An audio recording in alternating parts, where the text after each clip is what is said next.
Welcome back to the Pre-Vetted Podcast, where we spotlight extraordinary people and remarkable talent reshaping our world. Today, we are joined by Healey Cypher, CEO and co-founder of BoomPop, a company on a mission to bring people together through human experiences powered by AI. Hailey is a four-time CEO and founder, former COO at Atomic, former head of retail innovation at eBay, and a leader who has helped build and scale companies across marketplaces, commerce, events, and technology. He also brings a thoughtful persona philosophy to leadership, grounded in doing the right thing and becoming someone his son can be proud of. Hailey, welcome to the show. Thank you. Thank you for having me. Appreciate it. This is great. I'm excited to talk. That was Yes, a great intro, by the way. Oh, thank you, thank you. Yeah, yeah. I'll tell you a little bit about the intro because I think it's important. We're doers. We build stuff. We do stuff, right? And then we don't realize how much stuff we've done until somebody else pointed at us, right? So I think that's right. my intention That's with right. the Yeah. with the intro is to set up the conversation by giving you the gift of sharing everything you've done and you accomplished. So That that's is a why. gift. Yeah. I love that. Thank you. Thank you very much. So tell us a little bit more about you. People meeting you for the first time. What should they know about you? Yeah. Well, thank you. First of all, thanks for having me.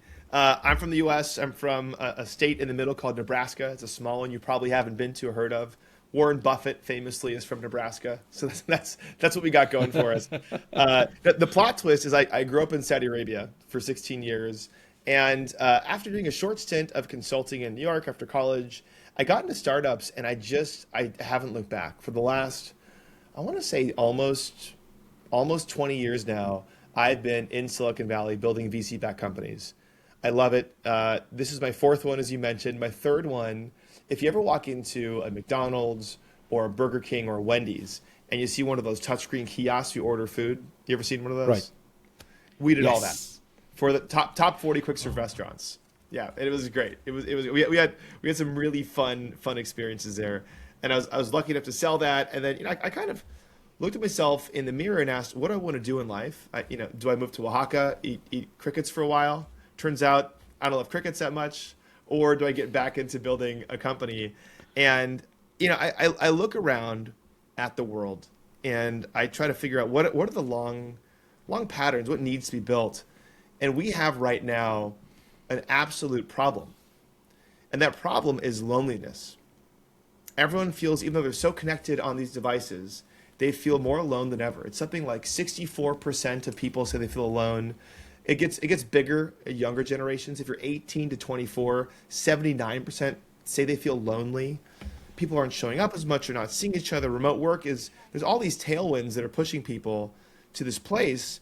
And what I realized was there's probably no higher calling for me than to try to create a company that helps people to physically come together IRL. We are human beings. I think it's primordial to us. Humans, we're not the fastest animals. We're not the strongest animals. But what have we always done to become the dominant species? We come together. That's what we do. It's in our bones. And so what better mission to be on than to pursue that? And that's what BoomPop is. BoomPop we're an anti-AI company. We use AI, but it's all to get together in real life. You talk to an agent, it helps you to plan, negotiate, book the entire thing, makes a website, talks to your guests.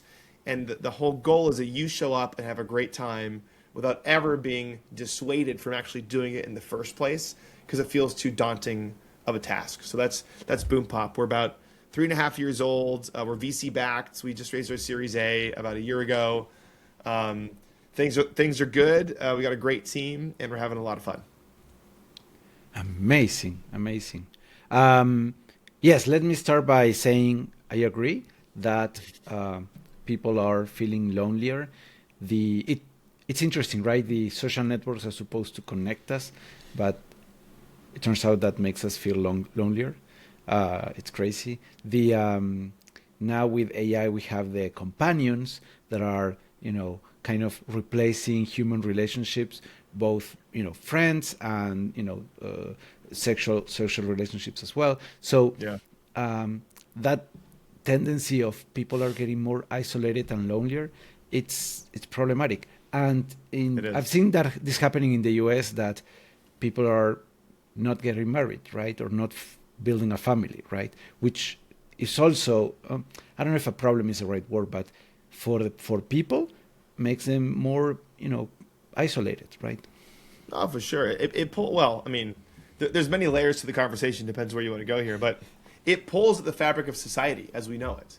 If Right. people don't, oh, if people aren't social. Long way of saying, I think there's nothing more important that we could be doing than helping people to come together. And we spend a third of our life asleep, and while we're up, we spend a lot of it at work. So you may as well help those connections get stronger. Right. Right. Funny enough, that's one of the reasons I started doing podcasting, because I've been going to San Francisco for, I don't know, 20 years. My company has 10. And I realize I don't, I have a friend there, but, beyond that, I haven't made any new friends in the last 10 or so years, right? Yeah, it's In hard. San Francisco, right? Yeah. And it's because everybody's in their own bubble, right? So, and myself as well, right? So, I thought I should do something about it, right? And this is, yeah. It's great. And I love it. It's a great idea. you go to a lot of networking events, and it's so transactional, right? What do you do? What do you do? Blah blah blah, and that's it, You right? got to break through it. Yeah. Right, right. Yeah. Yeah. Which I'm happy to talk And about tactics to do that if you want. sorry. I'm happy to share tactics that can help you to break through that if you want. Oh yeah, absolutely. That would be very interesting to hear. Yeah, well, I mean, so there's two things, and the context, this, because we talked earlier, is I run a podcast called Don't Be a Jerk. And the whole idea is helping people understand that one of the straightest and best paths to success is just being a good person, doing the right thing. And so one of the things early on that I kind of researched with some guests independently was what makes wonderful conversations. And it turns out that if you start a conversation, well, the first 3 minutes set the tone of the whole conversation. But if you started out by doing some sort of chest beating, like bragging about what you've done, your accomplishments, whatever, it invariably now turns the other person into thinking how they can keep up. So if you talk about, some beautiful vacation you just had and how you flew in a private jet and how it was amazing and luxurious, they're going to start trying to figure out how they can keep up, and they're in defense mode now. Where if you do the opposite of that and you open up with some sort of vulnerability, like this just happened and I'm working through it, the ease off, and now they're thinking, gosh, what was a time that happened to me, that was similar to that, and it leads to real conversations and authentic connections. And I was at a dinner last night, a networking dinner last night, and there's a guy that, he's very fast to talk, super, he could be like, move by. And we sat down, and I just hit him with a super vulnerable conversation about how he had trouble having kids. And he sunk down, and now we were in it. And we sat there for 30 minutes just connecting. And as a result, we're like, let's hang out. We got it. There's ways, I think, to move past the transactionality that I think it's only transactional because people don't know how else to navigate it. And especially in a time when people are craving humanity and being human, you can open that door. A worst case scenario, they don't walk in it, whatever. Right, right. The other issue that I've seen happening on those networking events is that they're overcrowded. So you meet 30 people in a few hours, and it took me a while to realize that I am an introvert that decided to become more extroverted. Yeah. But every once in a while, my my social battery drains very quickly when I meet too many people, and I end up at the end of those events drained, exhausted, and without the feeling of accomplishment, because I met 40 people, 30 people, but have not established a more deeper relationship, right? Yeah. Yeah. Yeah. Totally. Totally. Totally. And this setup is more intimate and allow us to explore more deep conversations, right? Oh, no question. Yeah, I mean, one of the favorite things I have on my pod is I get to invite friends of mine onto the podcast, and I realized I never take the second to like interview friends. You don't really have that scenario, and so invariably, every person I brought on, I've learned so much more about their background, their belief set. It's been so fun. So, I think this is it's a really fun thing you're doing. No question. Right. Right. Yeah, completely agree. I mean, I've met so many interesting people through the podcast. It led to my publishing my first book, which is something that Cool. I didn't know about that. Tell me about it. What book is it? So a coach, he's in Idaho, and he's writing a book about creativity, and we talk about that on the podcast. I invite him to a podcast. We talk about that, and during the podcast, I said, you should consider a translation to Spanish, because the Spanish market is the second, biggest language. Right. Now Chinese is getting up there, but Yeah. on the West, it's one of the biggest. Totally. So I kind of explain the differences between Castellano and Spanish, and Yeah. and Mexico has a different Spanish than Yeah. Spain, right? So I was explaining all that. My godfather is from Catalan, is from Oh, wow. Catalonia. Okay. So he, different languages. So I explain all that, right? And because of my comment, he said, "Well, you should do the translation. You are in a unique position to do it, right? You're a subject matter expert because you're a creative." And I said, "No, I'm a software engineer." But then during the conversation, I realized, well, yeah, but I create software, and you write computer instructions, which is a creative process as well, right? Oh, for sure. So Yeah. we kind of get into it. So it was an unexpected invitation, and so I now I'm the co-author of the book, and we're working on finishing the version, working on Oh, the that's great. drawings, and we're going to publish it soon. Yeah. Oh, that's awesome, man. Cool. Very cool. I love that. I love that. And a lot of the things he writes on the book, I kind of apply them eventually on the podcast, right? Because creativity is about the flow, right? It's about he talks about rest. He talks about many things, but it's this idea of rather than thinking about it, is living it, right? So through the questions, I kind of become the creative conduit of the guests, right? Yeah. That's great. Yeah. That's great. So, I can't wait. You got to keep me posted. Yeah, I'll keep you posted. And then the other thing I've done is, and the reason he said you're going to be a co-author is because I start adding a lot of stories in the Spanish version, right? That some of them he are moving them back to the English version as well, right? Wow. And the way I explain this is like this, aliens always attack New York, right? Except Star Troop, movie from 1999, that they attack Buenos Aires for whatever reason, right? But most of the time, everything happens in the U.S., right? So I localize stories talking about Buenos Aires, talking about Mexico, talking about Spain, right? To make sure that the people that are reading in Spanish, they can relate, because it's their places, right? It's their journey, stories, their journeys, right? So yeah, I mean, humans love stories, so I get it. That's great. That's exciting. Right. That's a wonderful thing you're working on. It's really cool.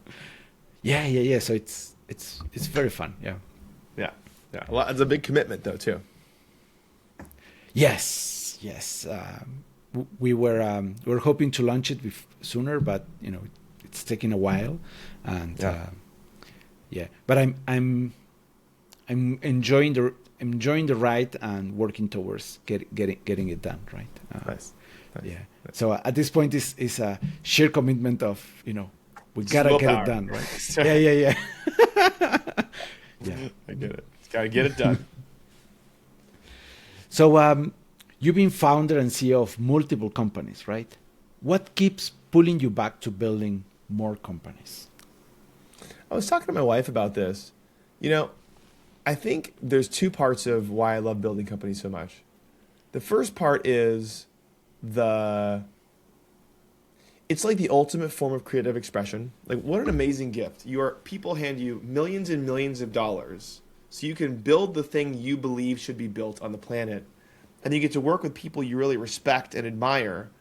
And together you get to work on something. Like, what an amazing privilege to do. So there's something about the experience of it which is just so addicting. I think it's very hard when you've been a founder to not do that, actually. You know what I mean? It depends on who you are and how long you've been doing it for, but I love the job. I think it's just the most fun I've ever had. And every challenge along, whether you're a millionaire or you're 10, you're 50, every challenge along the way, you're learning a ton the whole time, which is fun. And then I also joke with my wife, who asks me all the time, she's a professor. She's like, why do you do it? And I realize it's also like the only job I know how to do at this point. Like, I don't really have to do anything else. So I guess I just keep doing the job, That's very interesting. I can relate with a lot of that. Yes, we are where we are because we are the sum of all the decisions we've made, right? Yeah. Mm-hmm. And somewhere, serendipity, our own agency, we got where we are, right? So one of the things I've seen about building companies is that we can change the world, right? In a small, hopefully bigger, but but we can change the world. And the other thing that I've seen on my company is, or that I like about building a company is when we hire people and we see how we are changing those people's life, because at the end of the day, those people, they decide to join us for one reason or another, but now their life is depending on the company Your being decision. successful. Yeah. No. Yes. Yeah. Totally. So I used to think about that as a very big weight, but until I realized, well, yes, it is, but also it's a great opportunity because then we can help them change their life, right? Yes. So it's not only changing the world, it's changing people's life, right? Totally agree.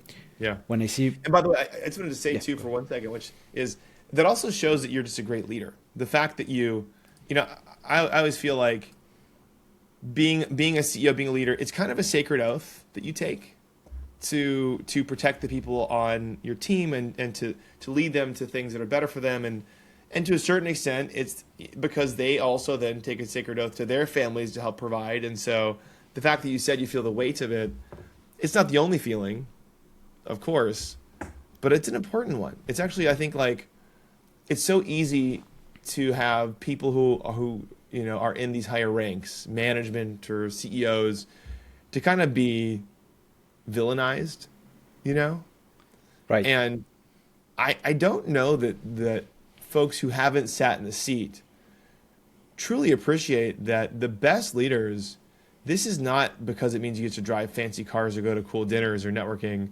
It's like you're willing to take the burden on, and someone's got to do it, and you think it's a sacred calling, and you do it, and you hold that in utmost important, I think. Completely agree. Yeah, I mean I think that pursuing profits as the only mean of the company or the goal of the company, I think that's not the best approach. I think it's the more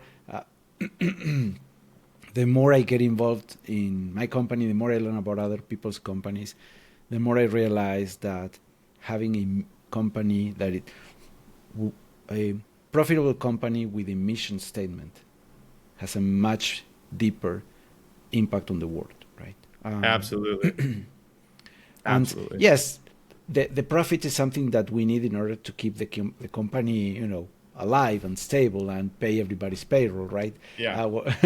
But Yeah. but it's different when you do it in this way, because now you have a purpose and you can give your team a purpose to pursue. Yeah, I completely agree. I said another way, if your team doesn't have a mission and purpose bigger than yourselves, when the times get hard or the trying is intense or things seem bleak, it's going to be a lot harder for them to make it through. Where if it feels like there's a higher calling, it's a lot easier. There's an expression that someone gave me, which is you can have people who are mercenaries, just in it for the money, or people that are missionaries, in it for the mission. And it's actually something in between. That's where you kind of got to live. Like Right. you want to be accomplishing the mission, but not doing it at like personal expense. Right. Right. Yeah. Definitely. Yeah. And again, it's a for me it's a journey of introspection, right? I mean, Yeah. the more I talk about this, the more I'm realizing other things.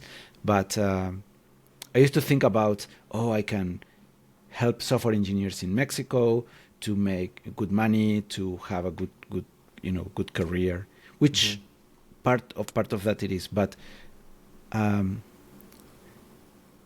this year I realized that I am also trying to help them avoid the pain of migrating.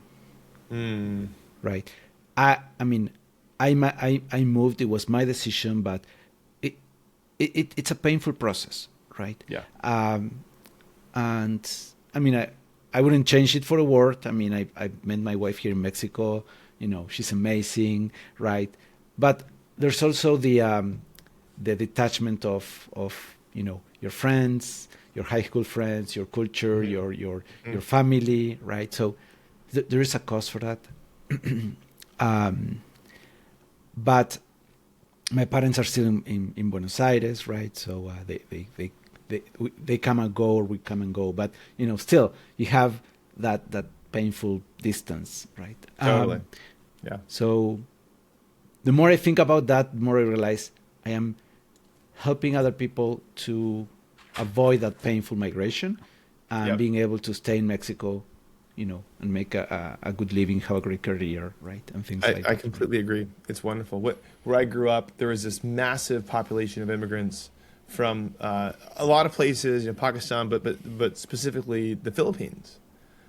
Right. And they are so far away from their homes, and they're doing relatively menial labor, and they would just ship the money back because that was what they had to do to take care of their family from afar. And on one hand, it's very respectable that they did that, and on the other hand, you're right, it's heartbreaking. You're like, gosh, I wish they didn't have to be away from their family in order to figure out how to survive. So I agree. What you're doing it's a great thing.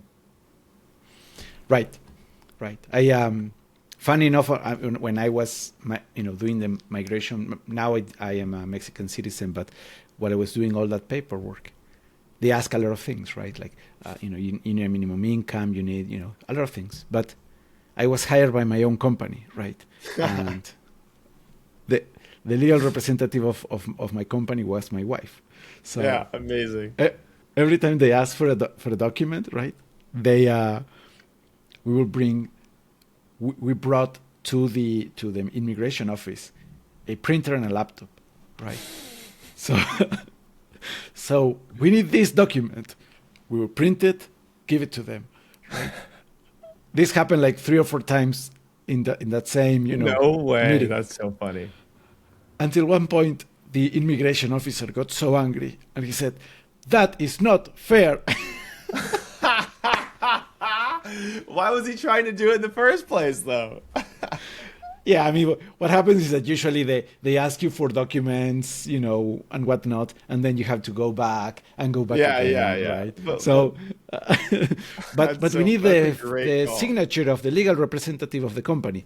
My wife signed it. Here Yeah, it goes, that's right. Every That's time so we'd ask good. for something, and the stamp. Here is stamped, right? And the header, the header with the company Yeah. name. Yeah. We had we had papers with the everything was solved, right?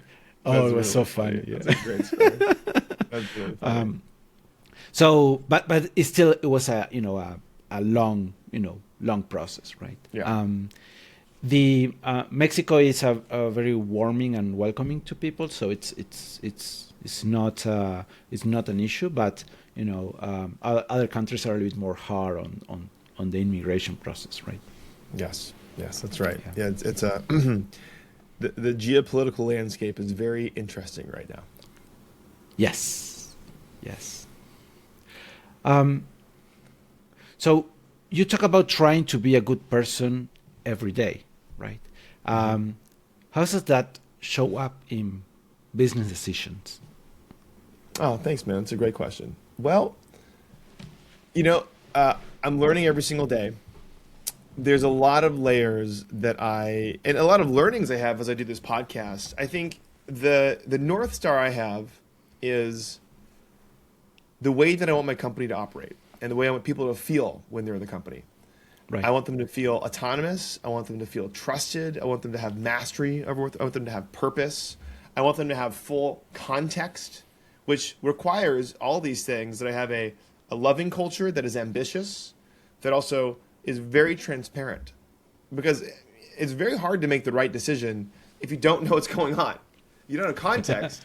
How are you supposed to do it? So to me, one of the biggest indicators of a successful internal communication culture is, even at the fringes of the organization, everyone knows what the right decision is because they're so clear on the North Star. And I think that's part of how you have to operate in order not just to be a good company, but just to have people feel good. We are definitely a high empathy question, which means, be conflict seeking, because the faster you can find a problem and attack it and solve it, that speed of decision making typically indicates the speed at which your company is going to be successful. But at the same time, when you attack a problem, make sure that's what you're doing. You're attacking the problem, not the person. And if someone comes to you in disagreement, the first thing you should do, especially if you're starting to feel charged, is respond with curiosity. Why do you feel this way? What's happening here? What led you to this? And you'll find very often you'll be able to get to the place where you understand how someone is seeing out of their two eyes. We have core values that we uphold every week during our all hands. We have this gift we give called the Unicorn Award, and one person in the company tells a story about someone else in the company and how it relates to the company values and how it's why we're going to win, and they hand it off, which people love. But we're so tied to our company values that during our review session, our like formal performance review sessions in the middle of the year and the beginning of the year, I guess the middle and ending, we rate people on their values, and everyone else rates them. And one of our values is, do you have a great attitude? Do you do what you say you're going to do? Do you always, there's all these things that can help you to make it a good place. I think the predominant promise that I give everyone is I will always make the decision that is in the best interest of everyone at the company and gets everyone's back. I will always get everyone's back. And this will happen in front of them, but more importantly, it will happen when they're not in the room. It'll happen behind closed doors, when we're in a negotiation with the board, when something's happening with investors, when there's some decision that I can make as a CEO. They should all rest confidently that Blake, my co-founder, and I will always make the right decision for the team. And they have to believe that, because if that's not true, then how can I trust that they're going to do the right thing for the company behind closed doors? And so that's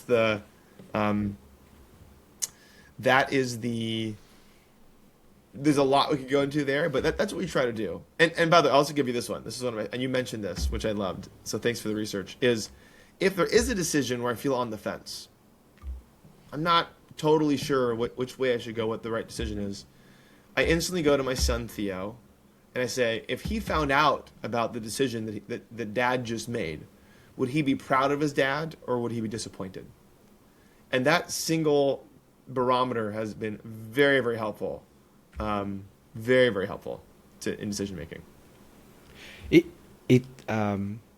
I used to have values stick on the wall, work on them very hard, and then we would kind of set and forget. Yeah. Don't do it. Keep alive. Yeah, and I realized we need to leave them, right? Yeah. and the values should be our guiding principles to make a decision, right? Yeah. But I love that your own value is, would my son be proud of the decision I'm making, right? Yeah. You gotta have full stack values. You gotta have values at the company level, and you gotta have personal values, and hopefully they're not that far off. I feel like there's a movement now of just kind of integrating your life into one place where you show up at work the same way you're at home, and for the most part, I think that's a wonderful thing, and you should make sure that the company you're at, the values of the company, are aligned with who you want to be as a person. Otherwise, don't do that job. Right, right. Yes, completely agree. I sometimes on the podcast we had guests where their kids interrupt the interview or things like that, and people are, I'm sorry, you know I believe in embracing the family into Yeah, what we do, totally. right? Um, so I usually ask, do you do you want me to cut out your kid from the video, or it's okay if we leave it. Hmm. Most of the people are okay, but I Yeah. I want to make sure. Um, and then I work on the audio. I had a real a founder that was had her daughter asking for attention, so we did half of the interview with her daughter asking Oh, for that's really attention. cute. So I work on the audio to make sure that the conversation could be listened correctly, uh, but I left her daughter on the video, right? Because I think it's important that uh, we are, as founders and CEOs, we take care. We have a solid foundation of family, coaches, everything, so we can be emotionally ready to, you know, tackle whatever challenge we have on the company, right? Totally. I had this. We were in Todos Santos over the holidays, um, which is a beautiful place north of Cabo, which I'm sure you know about. And I ran across this book at the Airbnb we were staying at that had this wonderful exercise they called creative visualization about the ending of your life. And it's this idea that, I think especially as a founder, it's easy to pursue what I call resume virtues. So what are the things I can do now to really stack up my LinkedIn profile, stack up the intro you made, just feel like I'm accomplishing a lot.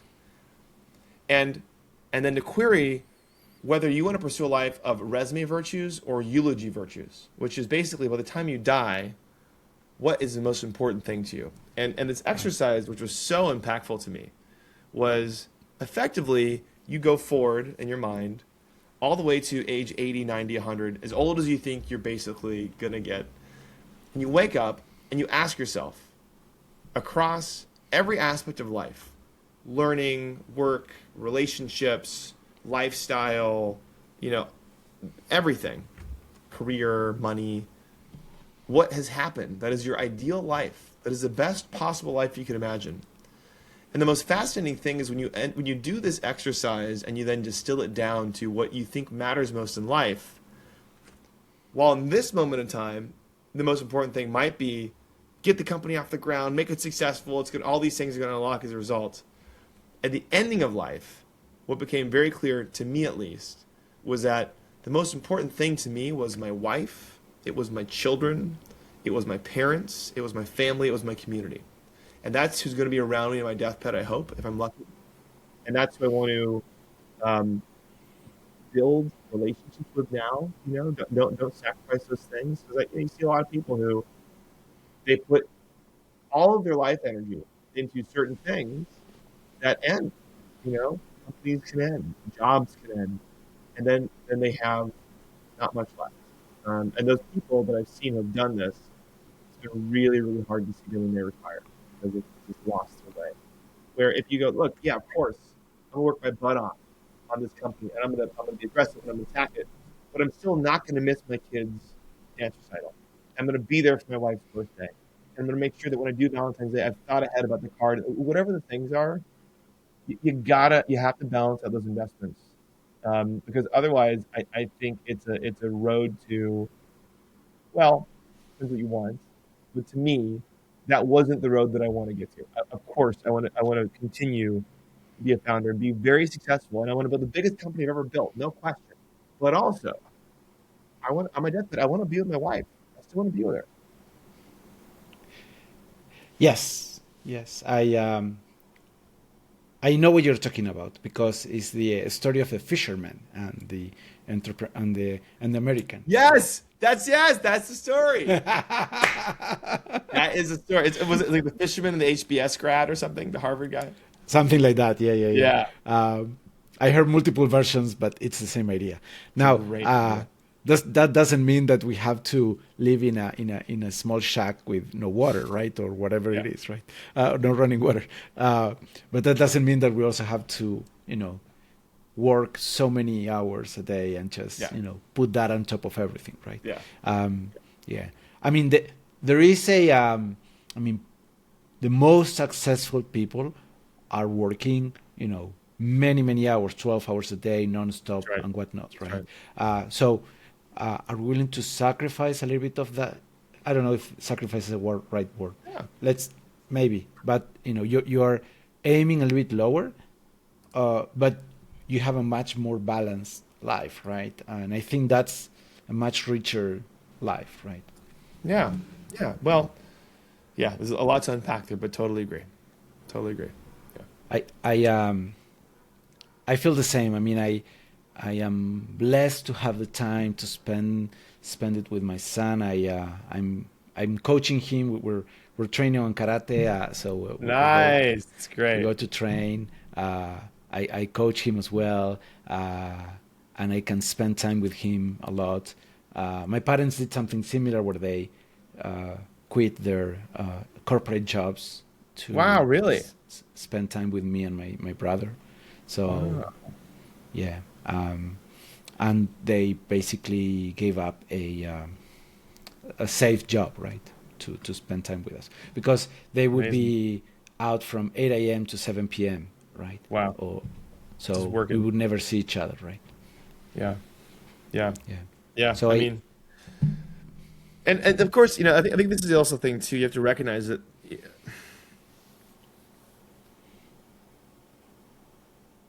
not everyone has the luxury of that decision either. There's some people that they got to work two or three jobs just to make it, just to get by, and they can't. right. Like as founders, when you anyway, I just want to recognize that for a second. That I think everyone can do what they want to do in life, and they can find their way.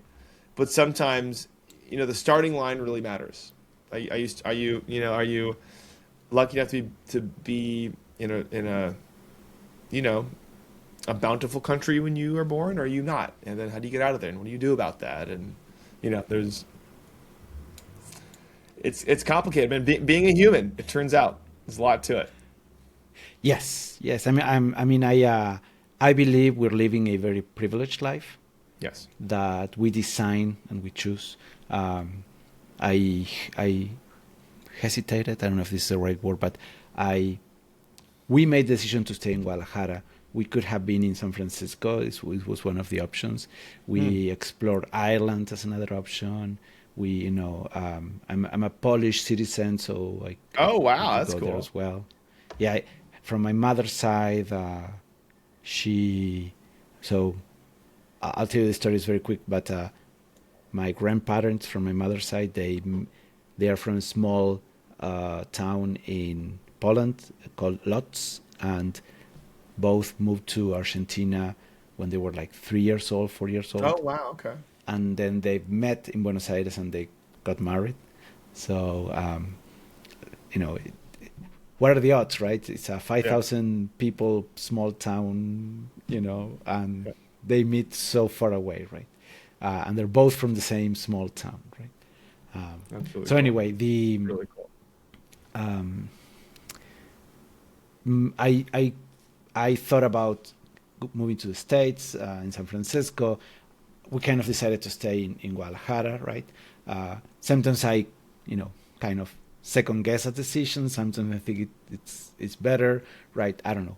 I still kind of, waited. But what I'm trying to say is that we make that choice, and that allow us to, you know, uh, to that and many other choices that allow us to have a privileged life, right? So we acknowledge that and we recognize it and appreciate it. Great. And I see other people in Mexico and in the US, going through hard times, right? Harder than us, right? So Yeah, I respect that. Hailey, truly appreciate you being here. Any final remarks before we wrap it up? I think if there's one takeaway that I hope someone has, it is the fastest and best way to be a successful person on the planet is just do the right thing for other people, support other people, and give. And if you can do that, it is a lot easier to get to where we're going to go. Amazing, Hailey. Thank you very much for joining us today. Yeah, thanks a lot, man. This is a lot of fun.